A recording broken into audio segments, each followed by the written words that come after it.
हरियाणा में बीजेपी सरकार के तीसरे कार्यकाल का 1 वर्ष पूर्ण होने के अवसर पर पंचकुला में राज्य स्तरीय कार्यक्रम का भव्य तरीके से आयोजन किया गया। मुख्यमंत्री नायब सिंह सैनी ने इस अवसर पर बतौर मुख्य अतिथि शिरकत की है, सरकार की उपलब्धियों को जनता के सामने रखी है और मुख्यमंत्री ने कहा है कि प्रधानमंत्री नरेंद्र मोदी के सशक्त नेतृत्व में हरियाणा नॉन स्टॉप रफ्तार से विकास कर रहा है। उन्होंने बताया है कि इस 1 साल में सरकार ने 46 संकल्पों को पूर्ण कर लिया है, जबकि 158 संकल्पों पर तेजी से कार्य चल रहा है। उन्होंने कहा है कि हम 3 गुना गति से काम कर रहे हैं और इस वित्तीय वर्ष में 90 संकल्प पूरा कर लेंगे। मुख्यमंत्री ने बताया कि सरकार ने 25,000 करोड़ रुपए की परियोजनाओं का उद्घाटन भी किया, जबकि 2,716 परियोजनाओं का उद्घाटन शिलान्यास भी किया गया। महिला कल्याण के लिए लाडू सखी और लाडू लक्ष्मी योजना शुरू की गई, जिसमें बेटियों को 2,100 रुपए तक की आर्थिक सहायता दी जा रही है। लाडू लक्ष्मी योजना में 5,000 करोड़ रुपए का प्रावधान किया गया, जिसका लाभ नवंबर से मिलेगा। इसके साथ ही उन्होंने वृद्धा पेंशन में 200 रुपए की बढ़ोतरी की घोषणा करते हुए बताया कि 1 नवंबर से बुजुर्गों को 3,200 रुपए मासिक पेंशन मिलेगी। ये 1 साल जन कल्याण, सामाजिक न्याय और समग्र विकास के लिए समर्पित रहा है। हरियाणा का युवा ऊर्जा और प्रतिभा से भरा है। उनकी प्रतिभा के सम्मान स्वरूप हम सरकारी नौकरियों में भर्ती प्रक्रिया में क्रांतिकारी बदलाव ला रहे हैं। ग्रुप सी, ग्रुप डी की भर्तियों में इंटरव्यू को खत्म किया गया है। आज हमारा युवा सीना ठोक कर कहता है कि उसकी योग्यता के आधार पर नौकरी मिल रही है।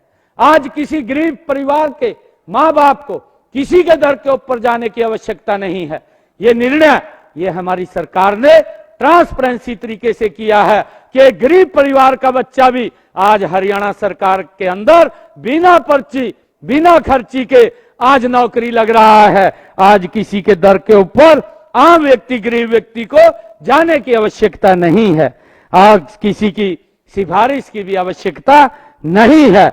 हरियाणा का यह भर्ती जो पारदर्शी मॉडल आज पूरे देश में एक मिसाल ये बन चुका है। भाइयों बहनों, हमने बहनों बेटियों को आर्थिक व सामाजिक सुरक्षा प्रदान करने के लिए हमने दीनदयाल लाडो लक्ष्मी योजना उसकी शुरुआत की है। इस योजना में हमने महिलाओं को 2100 रुपए मासिक आर्थिक सहायता नवंबर माह से देने का ये निर्णय किया है और इसका रजिस्ट्रेशन भी हमारी बहनों का चल रहा है। इसके लिए मुझे खुशी है बताते हुए कि हमारी सरकार जो कहती है उसको पूरा करती है और हमने पहले ही अपने बजट के अंदर इस लाडो लक्ष्मी योजना के लिए 5,000 करोड़ रुपए का प्रावधान हमने कर दिया था।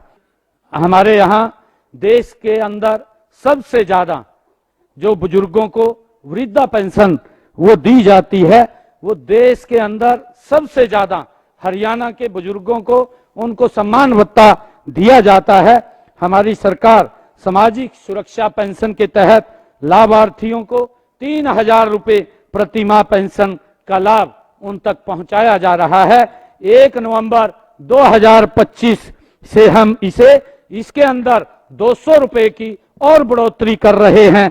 इसके बाद नवंबर माह में लगभग हमारे बुजुर्गों को अब ये पेंशन 3,000 रुपए से बढ़कर के 3,200 रुपया मिलनी ये शुरू हो जाएगी।